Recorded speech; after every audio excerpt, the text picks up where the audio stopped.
performance? 11B, hoy es 12 de agosto. Muchachos, ¿hablaron ayer con el profe Miguel? Pregunta. Sobre eso no, o sea, se nos olvidó, o al menos a mí se me olvidó. Nadie le preguntó qué es eso de un performance. No, profe. Bien, vamos bien. Bueno, resulta que un performance es una obra de una obra de arte que puede involucrar música, que puede involucrar poesía, que puede involucrar teatro, fotografía, etcétera, etcétera. La cuestión de un performance es que el artista se confunde con su obra, es decir, el artista muestra parte de su faceta como persona dentro de esa obra.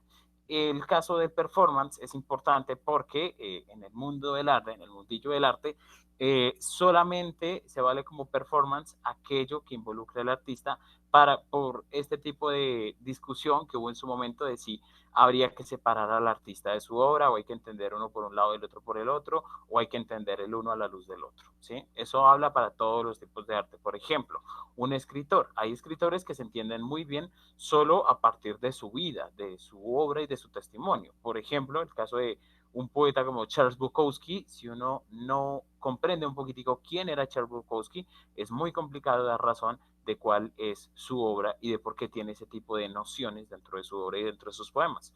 Otro ejemplo puede ser Edgar Allan Poe, pues claro, vivió una vida bastante de misterio, de sufrimiento y es por eso que eso se refleja en sus obras. Sin embargo, hay otros tantos que no se necesita necesariamente remitirse a su vida personal para comprender qué fue lo que hicieron.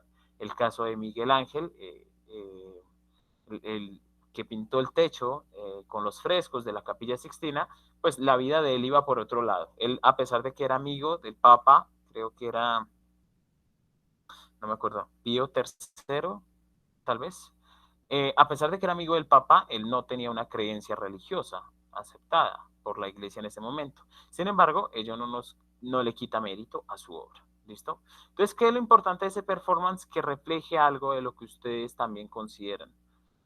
La propuesta que les tengo es la siguiente. Y necesito que sean muy claros y por favor me lo escriban en el chat para que quede registro de ello.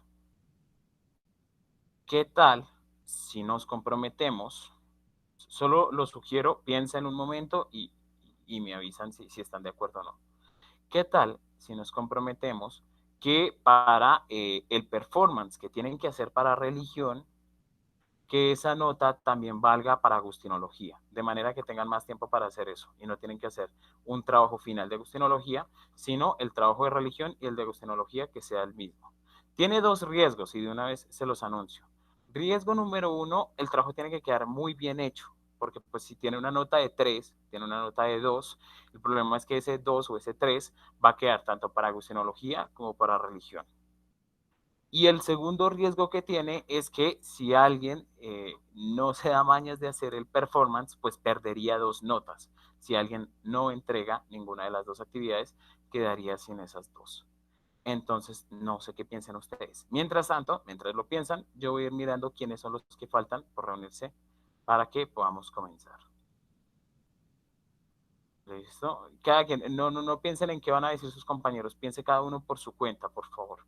Y avíseme si está o no de acuerdo. Si hay más en contra, por favor, pero que todos estemos como en la misma tónica. A ver, a ver, a ver. Voy a mirar por acá la lista y a los que están presentes. Un segundito, por favor. No están Daniel Castro. No está Dana Moreno. Dana Moreno de nuevo fallando. Eh, No está. ¿Alguien sabe qué ha pasado con Dylan Sosa? Hace tiempos no lo veo. Profe, Dylan tiene problemas con el internet. Entiendo. Lástima, ya lleva varias clases faltando. Me preocupa.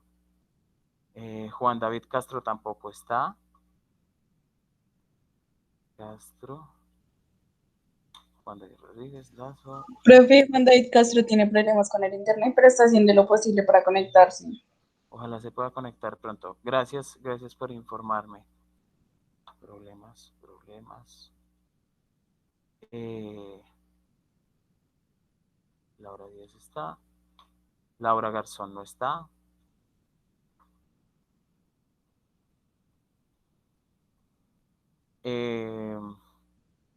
Mariana Viasus. Ya llegó Mariana Viasus.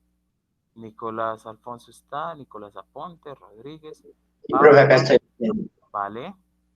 Alexis, sí. Aparicio. Trujillo. Tomás Ospina. No están. Sara también. Sofía Díaz tampoco está. Ni está Xavier Salinas. Últimamente fallan como con más frecuencia de lo normal. Bueno. Bien, muchachos. Entonces, la clase de hoy es un poquito diferente a las demás. Hoy me voy a enfocar en mostrarles algunas de las ventajas que nos trajo la Iglesia Católica. Primero vamos a verla a la luz de su historia universal, es decir, el momento en el que más aportaron, sin duda, Edad Media. Y otra, vamos a mirarlo de acuerdo a, ya por favor, ya anotaron sus ideas ahí, a la luz de dos santos colombianos. Bueno, no son santos, son beatos. A ver, ¿están de acuerdo? Y lo voy a decir para que quede ahí en el registro. Nicolás Aponte, Tomás Ospina, Sara Trujillo, Leiva Daniela, María José, Nicolás, Juan Sebastián, Laura Natalia, Nicolás Rodríguez, John Esteban, Mariana Viasus, Santiago Aparicio y Juan Manuel Sánchez. Entonces, y Daniel Felipe Díaz. Entonces, yo veré un performance, pero mejor dicho que sea una verdadera obra de arte. Y cuando hablo de verdaderas obras de arte, hablo de cosas que de verdad valgan la pena. Hagan favor, señorita María José Palomino, ¿qué es arte? ¿Qué es algo bello? ¿Qué es algo artístico? Vale, no te preocupes, Juan David. Pues yo creo que el arte, sí, pues para mí el arte es una forma de expresarse, o sea, ya sea de forma escrita, verbal, no sé, pintando, bailando, con el cuerpo, así.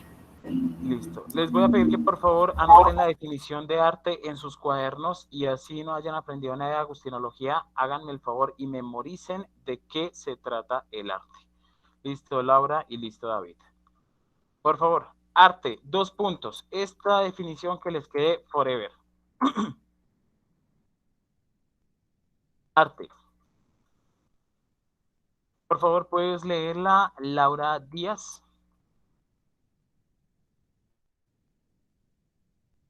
Claro, tiene más indicaciones, pero...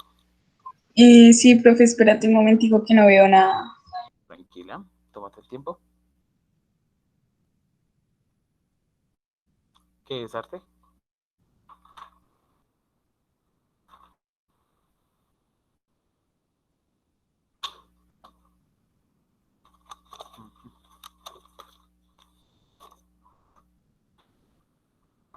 Espérate, me salgo un momento, profe, porque no me deja, no sé por qué.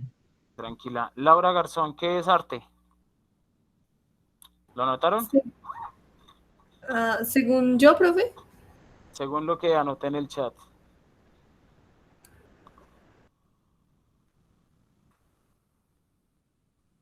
Necesito una definición de arte, váyanla concretando. ¿Qué es para ustedes el arte? Por favor, les voy a dar un minuto, que tengo una cosa que quiero recoger, ya vengo. Profe, ¿no es leer lo que está en el chat? ¿No? Bueno.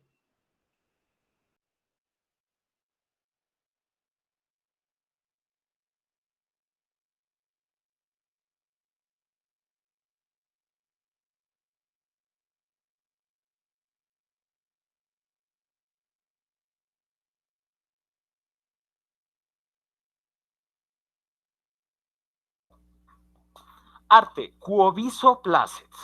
Cuando hablamos de esta definición, nos referimos a lo siguiente, y por favor, si quieren, colócanlo atrás. Quo significa, es un adjetivo como el qué, como, cuándo, dónde, pero se refiere tanto a personas como a cosas. Quo, aquello que, ¿sí? Esa cosa que, esa persona que. Viso, es del verbo ver, ¿sí? Es la raíz de ver, Pero también hablamos de ver, no solamente de ver con los ojos, sino uno puede ver de otras maneras. Como cuando uno le dicen en la expresión, si vio que tal cosa, no necesariamente de vio esa escena como fenómeno que entró por los ojos, sino también de comprendió, entendió, asimiló, ¿sí? Va por ese lado, quoviso. Y placet es que genera placer, es decir, que agrada. La definición más básica sería entonces lo que visto agrada. Pero placet, ese placer también tiene que ver con una dimensión del ser humano que asume lo que es de pronto una experiencia de dolor o una experiencia un poco más complicada. Entonces, la definición, digamos como la traducción más directa, más justa al término es lo que percibido impacta, lo que percibido llama la atención. ¿Alguno de ustedes puede compartir pantalla? ¿Alguno de ustedes puede compartir la pantalla, por favor? Necesito mostrar Sí, profe. los videos y con ello terminamos. Sara, hazme un favor. Tú me compartes pantalla de este video. Vamos a verlo por encimita. Yo te digo a qué minuto vamos saltando para poder dar énfasis exacto a cada una de esas partes. Igual tranquilos que estos videos se los voy a dejar ahí en el Classroom por si a alguien le interesa observarlos por otro lado o en otro momento. También tiene la oportunidad. Entonces, por favor, Sara, te agradezco mucho. ¿Ya ven? Sí, perfecto. Entonces, dale play, yo te digo a qué minuto saltar. Empecemos primero. Este video habla acerca de la Edad Media.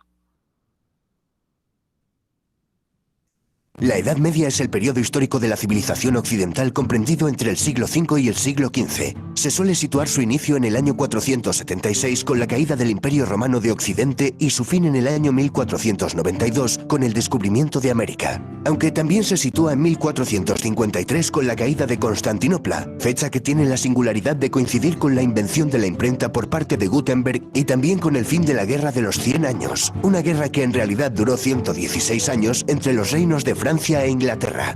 Esta guerra fue de raíz feudal, pues su propósito era resolver quién controlaría las enormes posesiones acumuladas por los reyes ingleses desde 1154 en territorios franceses, debido al ascenso al trono inglés de Enrique II Plantagenet. Tuvo implicaciones internacionales y finalmente, después de numerosos avatares, se saldó con la retirada inglesa de tierras francesas. En la Edad Media se sustituyó el modo de producción esclavista por un modo de producción de servidumbre feudal. También se fue produciendo una descomposición de las estructuras centralizadas del Imperio Romano que dio paso a una dispersión del poder. En lo ideológico y cultural se produjo un mestizaje de la cultura clásica con las culturas monoteístas cristiana e islámica, cada una en su espacio. La Edad Media suele dividirse en dos grandes periodos: temprana o alta Edad Media, siglos 5 a 10. Ok. Primero que todo, no, vamos hasta 1 minuto 26 y ahí sí les digo. Dame un segundito, dale. No, dale play y hasta el minuto 26. Y baja Edad Media, siglos 11 a 15. Como hemos visto, la Edad Media duró unos 1000 años y en 1000 años ocurren muchas cosas. Por un lado, ¿Listo? Perfecto. Ocurren muchas cosas en 1000 años. Normalmente se le llama Edad Media, pero ese título es no muy acertado porque el título fue, se lo dieron los modernos, es decir, quienes estaban tiempo después. Y fue para decirlo de manera despectiva, ellos son los que están en la mitad y no importan. Fueron 10 siglos que no aportaron nada a la historia, solamente fueron los griegos y los romanos, y es una idea que, si ustedes se dan cuenta, sigue presente en la mayoría de personas. Entonces, cuando ven historia, entonces simplemente llegan, caída del Imperio Romano, y saltan hasta la caída del Imperio Romano de Oriente, con la caída en Constantinopla, porque ya no es importante lo que pasó en ese periodo. Sin embargo, hubo muchas cosas. Lo primero, la institución católica ni siquiera era la más fuerte. La más fuerte solamente en el territorio que cubre la península ibérica, la península itálica y parte de Francia. A Inglaterra no mucho le importaba la iglesia en la Edad Media. Por algo fue que rechazaron tan rápido, cuando llegó el protestantismo, todo lo que era referente a la iglesia católica. El rey allá era un poco más fuerte que el papa, entonces no se le prestaba mucha atención. Además, había que atravesar el Canal de la Mancha para llegar allá. Entonces, hubo ahí un rechazo. 2. El Imperio Otomano o el Imperio de los Árabes también hizo aportes interesantes y se creó una especie de mestizaje, es decir, que algunas ideas fueron cambiando con el tiempo, ¿vale? Vamos a observar algunas de las tribus de las que casi nunca se habla y quiero que le des play hasta el minuto 52, por favor. Oriente tenemos la historia del Imperio Romano de Oriente, apodado como el Imperio Bizantino con la capital en Constantinopla, donde se hablaba griego. Desde aquí se cristianizarán los pueblos eslavos como los serbios, los búlgaros y los rusos. Por otro lado, en Europa Occidental tenemos a un montón de pueblos germanos, bárbaros para los romanos, procedentes del norte de Europa, que fueron descendiendo en sucesivas oleadas hacia el sur y se fueron asentando formando reinos. Perfecto. Todos estos pueblos es de los que casi nunca se habla, sin contar los que surgieron de África hacia arriba. Todos estos pueblos van a estar presentes en el Imperio Romano y no muchos de ellos es que le creyeran al cristianismo. Los que le creyeron fue porque hicieron la conversión. E incluso, por ejemplo, posteriormente van a venir los vikingos y hubo momentos en que se adoraba tanto a Thor como a Cristo en las mismas iglesias. ¿Listo? Vamos a ir, por favor, al minuto 2:32, por favor. Profe, o sea, ¿voy hasta el minuto o lo pongo hasta ese minuto? Sí, vas hasta el minuto 2:32. Desde el minuto 2:32 le das play. Perdón que lo haga de esta manera, pero es que es más breve. Es como el omitir intro de Netflix. Es un regalo para los que somos ansiosos. Ahí, dale play. Los historiadores, este hecho significó el verdadero comienzo de la Edad Media. En el año 732, en la batalla de Poitiers, con Carlos Martel a la cabeza de un ejército, comienza el retroceso de las fuerzas musulmanas en Europa. El nieto de aquel Carlos Martel, Carlomagno, expandió los distintos reinos francos hasta transformarlos en un imperio, el Imperio Carolingio, al que incorporó gran parte de Europa. Ojo a esto, este fue verdaderamente el que llaman Imperio Carolingio. Ahí fue donde estaba la Iglesia Católica siendo fuerte. ¿Por qué? Porque Italia no va a ser fuerte, incluso en el siglo X se le llamó el siglo de hierro, y literalmente, es que no hay una palabra decente para ello, pero Roma era un basurero, ¿sí? Roma no tenía nada del poder antiguo que tuvo en su momento el Imperio Romano, eso estaba destruido, y solamente en este pedazo llamado el Imperio Carolingio fue donde de verdad funcionó más o menos la iglesia como autoridad absoluta. Y sin contar, quiten de ese pedazo la parte referente a Francia, a París, etcétera, en la que después de Carlomagno, los abuelos, los nietos y los hijos van a estarse dividiendo sus territorios, entonces la iglesia poco o nada podía aportar, ¿sí? Se apelaba más a que la gente del común era la que más o menos quería la iglesia, pero hasta ahí. ¿Listo? Entonces, vamos a ir ahora un poquito más adelante, vamos a ir a la parte de donde más se burlan de la iglesia, que es más o menos como en el minuto 5. No sé si se vaya entendiendo hasta aquí o vaya habiendo dudas. Ahí, dale play. Fragmentado en los distintos feudos. En ellos, el señor acapara las funciones propias del Estado, como por ejemplo legislar, imponer impuestos y administrar justicia. La tierra adquiere una enorme importancia económica al disminuir el comercio y la circulación monetaria. Por eso, la agricultura es la base de la economía feudal, una economía de autoconsumo. La vida rural predomina frente a la urbana. Un feudo característico se componía de una aldea rodeada de terrenos para cultivar, protegida por un castillo regentado por un señor. A este castillo también se le denominaba burgo. Por extensión, se aplicó el nombre de burgo a las poblaciones que se desarrollan en torno a estas construcciones. Así surgieron las grandes ciudades. Entonces, un burgo significa un muro, por eso es que se le llama burgueses a la gente de las ciudades, porque eran los que estaban protegidos. La mayoría de las personas vivían alrededor y solamente su única comunicación con la iglesia era los domingos ir a la ciudad, si tenían permiso, para entrar a la misa. De resto, vivía cada quien como podía, ¿vale? Vamos a irnos ya para avanzar un poco. Sería muy bueno que cada quien observara ese video por su cuenta. Vamos a ir al minuto 6:10. Después van a venir las instituciones y entre ellas la iglesia va a aportar las universidades, que creo que es uno de los desarrollos más grandes que hemos tenido en la historia occidental. Dale play. Comienza. León o Burgos. Estas son las principales ciudades y aquí es donde van a crecer las primeras universidades. Muchas de ellas siguen estando presentes hasta el día de hoy. Es que resulta que primero subieron las escuelas monacales, escuelas que se hacían al lado de los monasterios, pasaron luego las escuelas palatinas al lado de los palacios y por último se consolidan al lado de las catedrales llamadas escuelas catedralicias.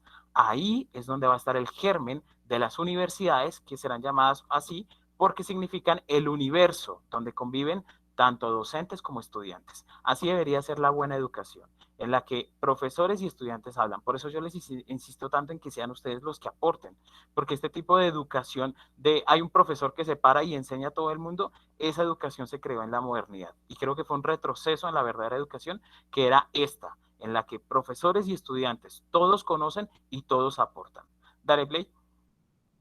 Las obras arquitectónicas más extraordinarias que ha construido el hombre. También las ciudades vieron el nacer de las universidades, como las de Bolonia, Oxford, Cambridge, Salamanca o París. En ellas se aprendían las 7 artes liberales compuestas por el trivium, gramática, lógica y retórica, y el quadrivium, geometría, astronomía, aritmética y música.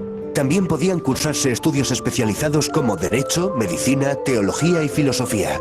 La filosofía dominante era la de Aristóteles, cuyos textos habían llegado a Europa a través de los centros de enseñanza árabes. La filosofía medieval, la escolástica, Normalmente se nos dice que la escuela, es decir, que dominaba era la filosofía de Aristóteles, y muchos dicen, claro, pues fueron los medievales y fueron los occidentales y los cristianos las que la mantuvieron. No. La filosofía de Aristóteles llegó fuerte en la escolástica, estamos hablando más o menos del siglo XIII, gracias a lecturas que se habían hecho del griego en esa parte llamada el Imperio Otomano o el Imperio de Constantinopla.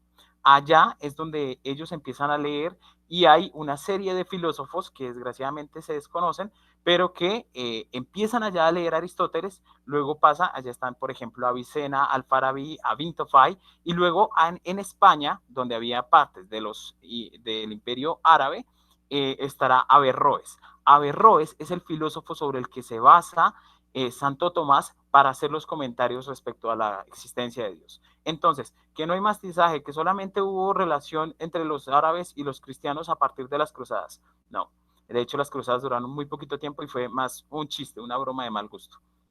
Lo que de verdad hubo fue un mestizaje en la parte del conocimiento, en una filosofía que leía a la luz de Mahoma y a la luz de Jesucristo a los grandes de la antigüedad. ¿Sabían eso, verdad? Adelante, Play. Proponía fundamentalmente sistematizar la concepción cristiana del mundo en términos aristotélicos. El representante más célebre de esta corriente fue Santo Tomás de Aquino. Catedrales majestuosas, universidades... Vaya, parece que la Edad Media no es esa época oscura que siempre nos han querido vender. Y todavía no hemos mencionado los monasterios. Los monasterios también fueron islas de civilización. De ellos no solo emanaba espiritualidad, cultura y cristianismo, también fueron los que introdujeron la roturación de los bosques, beneficiosos inventos como la buena cerveza o maravillosos remedios naturales. Pero los monasterios fueron fundamentalmente grandes escritorios donde se salvaron. Esta es la parte que casi no se le da mérito. Fue gracias a la iglesia, y esto del desarrollo sostenible nació en una idea de la iglesia. Desgraciadamente en la modernidad eso se va a cambiar y se va a olvidar de que lo que hay que hacer es que la tierra no es infinita, que el territorio hay que saberlo reutilizar, y si se hubieran aplicado estos conocimientos, la selva del Amazonas, estoy seguro, no sería deforestada. La selva de Mongolia y la selva china, que está en donde están los tigres de Bengala, tampoco sería del todo eliminada, sino que lo que se comprendía era que había que reutilizar el terreno, pues ellos estaban rodeados, tenían que utilizar el poco terreno que tenían, y lo utilizaron fue de esta manera, reutilizando y haciéndolo de nuevo. También la gran parte de la medicina pudo crecer gracias al conocimiento que se había hecho en la Edad Media, y pues ni qué decir de la buena cerveza. Démosle play, porfa. Amén. Copiaron y conservaron los manuscritos que hemos heredado de la antigüedad.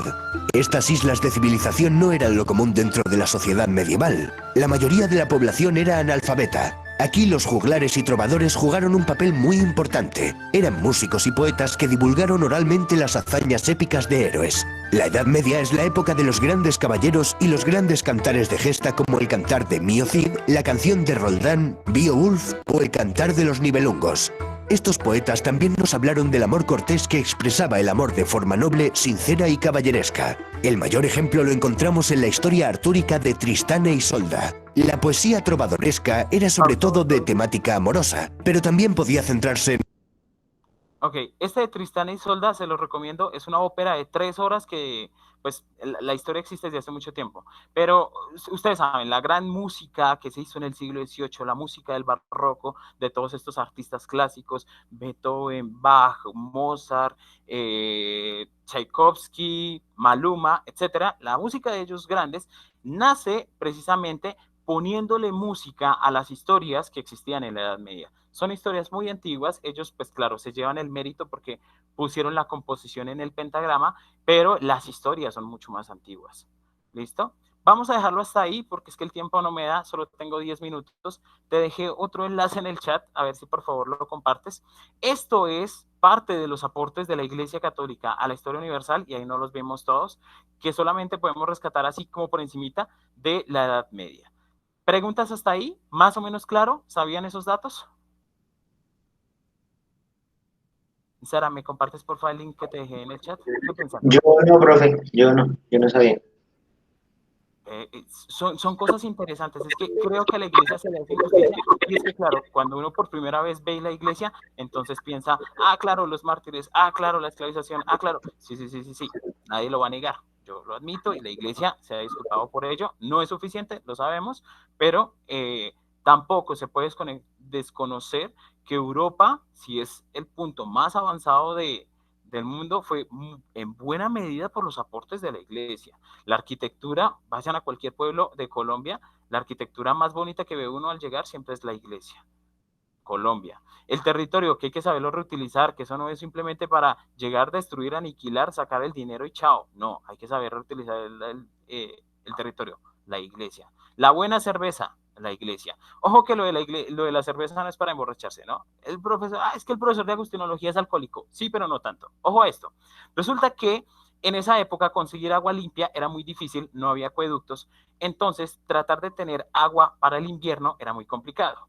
Y más aún porque el agua se congela. Entonces, ¿qué fue lo que se hizo? La cerveza existía desde una época anterior y lo que hizo la iglesia fue popularizarla, agregarle lúpulo para que no se dañara y para que no entrara en estado de congelación tan rápido. Entonces, ¿qué hacía la gente durante el invierno? La gente más pobre tenía derecho, como no todo el mundo podía tener vino, pues tenían cerveza, que era pues para alimentarse y para poder cubrirse. Además, pues el alcohol ayudaba a manejar y a pilotear un poquito el frío del invierno. No existía la calefacción ni el aire acondicionado. Démosle al play, Sara. Programa de cuarentena por localidades. Bueno, para reducir la presión sobre el sistema de salud. El comercial, voy a decirles ya.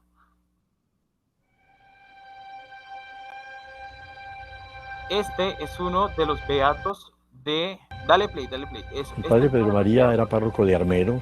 Era un hombre que hablaba con mucha firmeza y con mucha claridad. O sea, era un padre transparente, ayudaba mucho a la gente, a pesar de que era de filiación conservadora. Por ejemplo, ayudó mucho a la familia de mi familia, que eran liberales.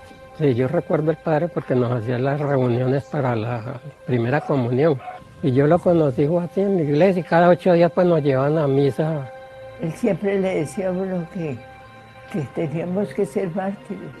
Para el año 1948 el país estaba muy radicalizado y llevaba décadas en esa oposición entre los dos partidos tradicionales, el liberal y el conservador. Se incitó a la gente contra la iglesia porque se atribuía a los sacerdotes la muerte de Gaitán.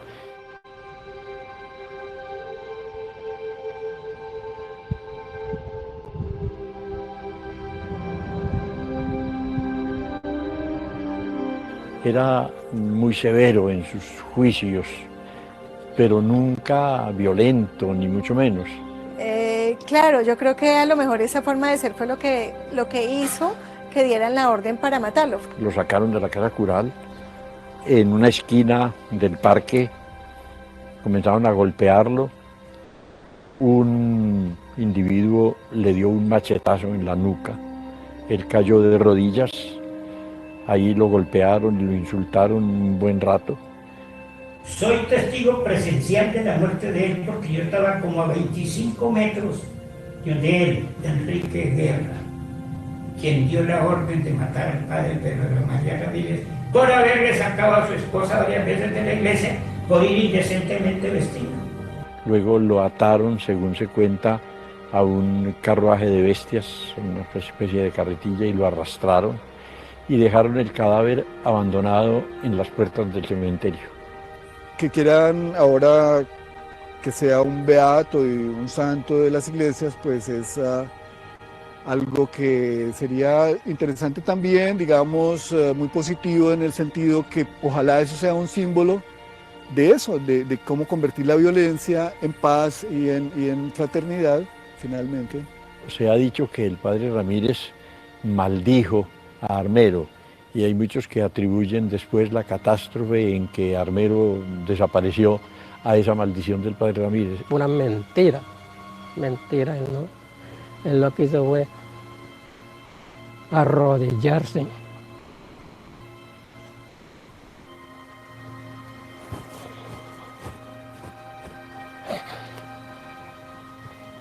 Pocos minutos antes de que lo sacaran arrastrado, pidió papel y lápiz y escribió una especie de testamento espiritual muy hermoso, pidiéndole a los hermanos que lo hicieran llegar al señor obispo de la arquidiócesis.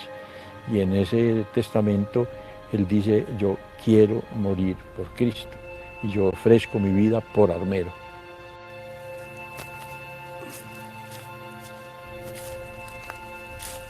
Cuando yo leí en la obra El mártir de Armero, que narra la historia de este gran sacerdote, yo les tengo que confesar, yo que no soy muy emocional, yo boté lágrimas por este hombre. Era uno de los grandes sacerdotes, incluso fue candidato a ser obispo, estuvo presente en la iglesia de Armero, y resulta que pues estaba la división liberales y conservadores. A los conservadores empezó a tomárseles odio de parte de las comunidades liberales, y cuando a este padre lo iban a sacar, había un monasterio cerca. En este monasterio pues estaban las monjas, y cuando comienzan las revueltas, él lo que hace es decirle a las monjas: váyanse de aquí, yo me quedo, porque si nos vamos todos van a perseguirlas y a buscarlas donde ustedes estén. Entonces, tranquilas, váyanse ustedes, avísenle al obispo lo que está pasando en Armero y por favor, despídanse de este lugar. Las monjas salieron, por fortuna, pues este monasterio después fue cerrado, empezando porque después fue allanado, etcétera, etcétera. Y este sacerdote se quedó en Armero, bendijo su ciudad, y cuando empezó toda la revuelta, tumbaron las puertas de la iglesia, lo sacaron arrastrado. Ahí solamente dicen lo torturaron, pero la tortura fue bastante fuerte. Él se quedó a cuidar el sagrario, porque ese es el deber de un sacerdote cuando le encomiendan una parroquia, es que pase lo que pase, el sagrario no puede ser violado, no puede ser allanado, no puede pasarle nada, y él estuvo cuidándolo. Sin embargo, lo sacaron al medio del pueblo, lo golpearon, lo asesinaron y murió mártir, es decir, murió como víctima de la fe. Este fue uno de los hombres que fue canonizado en la iglesia, en la Eucaristía que se celebró en Villavicencio cuando vino el Papa Francisco. Él es uno de ellos. El enlace sobre el otro sacerdote, que fue el obispo Monseñor, espero que se me olvide el nombre, Monseñor Jaramillo, que fue quien estuvo en toda esta parte del Arauca en los años 80, fue asesinado por el ELN. ¿Sí? Este sacerdote, el señor Monseñor Jesús Emilio Monsalve, fue asesinado por el ELN precisamente porque él perseguía que la gente dejara la violencia. No les gustó su discurso, lo asesinaron en Arauca cuando se dirigía en su carro hacia uno de los lugares, a visitar una familia en una parroquia.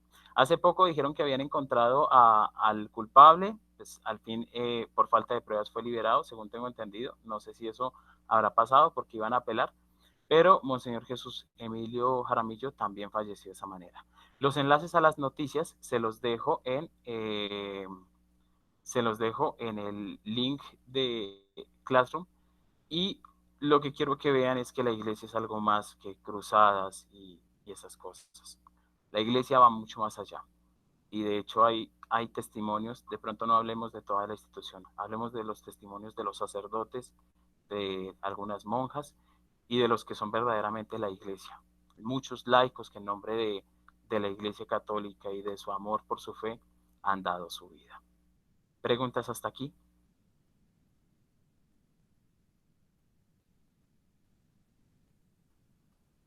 Bien, muchachos. Lo que se ha tratado en religión, como les digo de nuevo, no es darles una doctrina para que empiecen a rezar el rosario a partir de hoy, sino rescatar un poquito la imagen del cristianismo que se ha perdido con la historia.